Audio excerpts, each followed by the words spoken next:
I'm not quite sure why they haven't necessarily asked us to come to the table and play with them on this, because we would be more than willing to come to their EOC and help them out.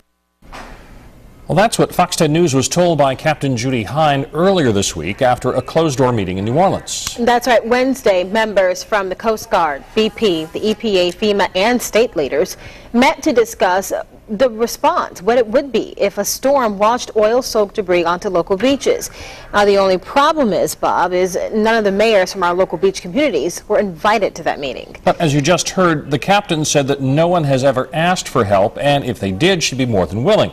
But that's not the same tone she had in an email sent to local mayors, and now the Coast Guard's highest-ranking officer is speaking out about that. Fox 10 News reporter John Rogers joining us live in the studio with more on all of this. John? Hello, Bob and Lenny. Some local and state leaders say they've been asking the federal government for the past year over what to do about oil-soaked debris.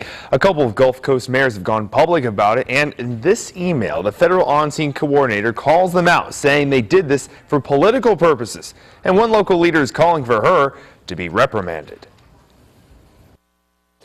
This is a picture that area leaders would like to leave as a faded memory. Tar balls and oil sludge plastered across our white sandy beaches. If a hurricane comes this way, state officials are concerned that submerged oil could return and stain our shoreline. But there is no clear indication who's responsible to clean it. It's a very expensive process. Would the mayor be reimbursed, or would the city have to bear the cost? Under the Federal Oil Pollution Act, the responsible party bears the burden of the cost. And it's our thought, it's our position that BP should be held fully responsible. But 1 year after the spill, our Gulf Coast mayors have complained that the Coast Guard has not given them a hurricane plan. On Monday morning, the federal on-scene commander, Captain Julia Hine, sent this email to the Alabama Department of Environmental Management. In it, she referenced this dispute, saying, "Trust me, I do understand that some of this may be for the mayors to get some press time as election seasons come up."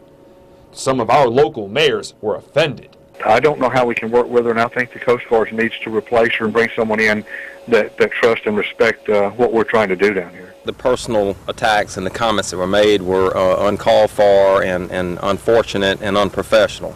The commandant of the Coast Guard spoke out as well.